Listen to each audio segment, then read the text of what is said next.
বন্ধুকে প্রাণে বাঁচাতে পথে নামলেন মানিকচকের যুবকেরা। সাহায্যের আবেদন জানিয়ে বিভিন্ন স্তরের মানুষের কাছে পৌঁছে যাচ্ছে মানিকচকের একদল যুবক। একটাই ইচ্ছে, তাদের বন্ধু সম্রাট সাহা সুস্থ হয়ে বাড়ি ফিরতে পারে। তবে তার চিকিৎসার জন্য যে প্রচুর অর্থের প্রয়োজন, পরিবারের পক্ষে সেই অর্থ জোগাড় করা সম্ভব নয়।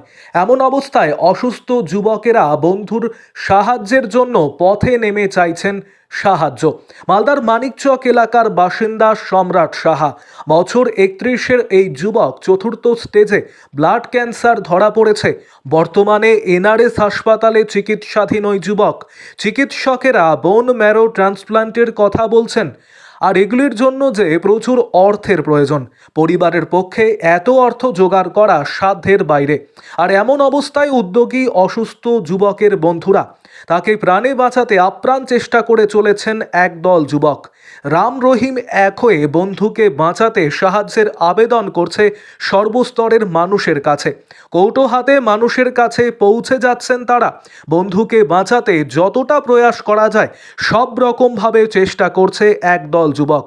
চাইছে সর্বস্তরের মানুষ এগিয়ে আসুক, সহযোগিতা করুক, প্রাণে বাঁচুক, সুস্থ হয়ে বাড়ি ফিরুক সম্রাট।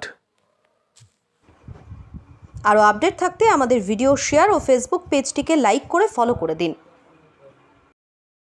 বন্ধু মানিকচকের একটা বাসিন্দা আমাদের সম্রাট সাহা এখন এনআরএসে ভর্তি আছে। তো আমার বন্ধুদের এখন একটা বোন ম্যারো ট্রান্সপ্লান্ট করতে হবে, সেই জন্য আমাদের আর্থিক সাহায্য খুবই প্রয়োজন। কী ধরনের অসুস্থ হয়েছে তিনি? অসুস্থ ব্লাড ক্যান্সার 25 স্টেজ এখন ধরা পড়েছে। কী করতেন ইনি? এখন ছোটো থেকে সিএসপি চালাতো ব্যাংকে। এখন অবস্থা খুবই খারাপ হতো, আর বয়স খুবই কম, এখন বিয়ে দিয়ে কিছু হয়নি। কত বয়স তার? বয়স 31 প্লাস। হঠাৎ করে কি দেখা গেছে এরকম ধরনের রোগ? রোগটা জানা গেল কি করে?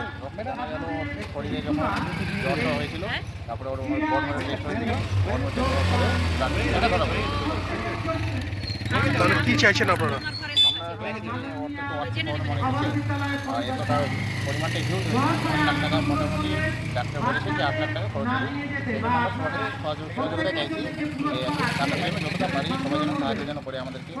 আর এখন আমরা সব জায়গায় এটা করিয়ে দিয়েছি, অনলাইন অফলাইন আমরা ডোর টু ডোর কালেক্ট করার চেষ্টা করছি। যতটুকু হচ্ছে কালেকশন করেছি আমরা, চলছে প্রসেসটা আমাদের। মানুষ সহযোগিতা করছে? সহযোগিতা অনেকেই করছেন, আমাদের সবাইকে ধন্যবাদ জানাচ্ছি। অনেকে করছেন, আমার চেষ্টা চালিয়ে রেখেছি আরও যতদূর যাওয়া যায়। আরও একটু দরকার আছে, কারণ পরিমাণটা হিউজ হয়েছে আমাদের কাছে, সেটা ওর একার পক্ষে বা আমাদের পক্ষে সম্ভব হচ্ছে না। আমরা সরকারি তোলার চেষ্টা করছি। পুরো মানিকচক দূরে বা বাইরে মতলাপুর, আমাদের মানিকচক অঞ্চল যতগুলো আছে, বন্ধু বান্ধব সবাই সব কিছু নিয়ে। আপনার নাম? আমার নাম বিপ্লব মন্ডল।